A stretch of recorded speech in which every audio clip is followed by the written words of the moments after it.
How much of Drake Street did the snow cover? I guess about an inch. No, not how thick. How much between the two curbs, between the east and west curbs of Drake Street? How much of that did it cover? Well, I don't know. I mean, did it cover all of it, or not all of it, or what? Some places it was covered, and some places it was not. The trucks were running up and down there and naturally splashed some places clear, and some places had it heavier. Just go on and tell us what you did after Mr. Lane called you. When you got over to 132 Drake Street and he told you to go to Riley's, what, if anything, did you do? After he told me to go to Riley's for some cartons, I started across the street. In front of what place? In front of 132 Drake Street, the other store. All right.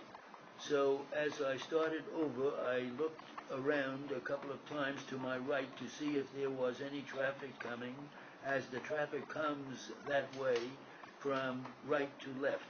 So I looked around and I didn't see nothing coming. I wanted to make sure I was safe, so the next step I took, I stepped there in a puddle covered with snow. I couldn't see there was a hole there. You stepped in a puddle with snow? What do you mean by that? There was a hole there covered with snow. As I stepped in that, my foot kind of buckled under me. Which foot was it that you stepped to in? The right foot. Now, when you stepped into the hole, your foot buckled, and then what happened? I fell, as if in a sitting position.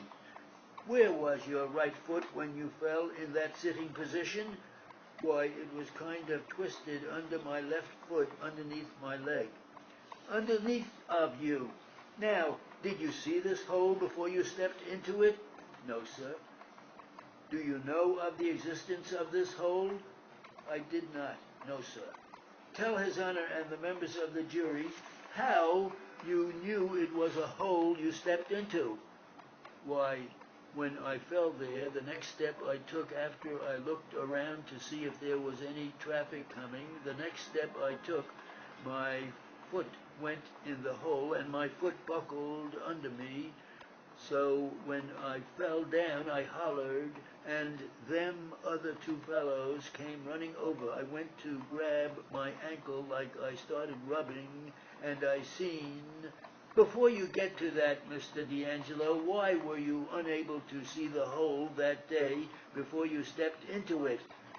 Well, it was covered with slush and snow. I couldn't see it.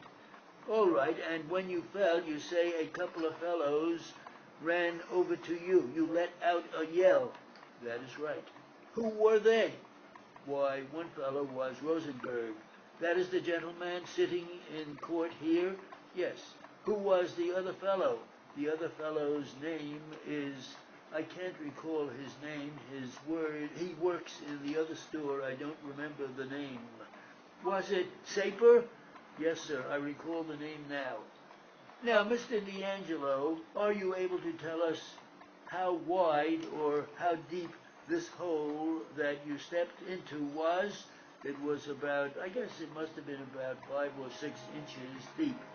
How do you know that? What? Why, I seen after I went to get up that the puddle was there, the slush and stuff kind of pushed away when I fell. You said kind of a lot. Did I?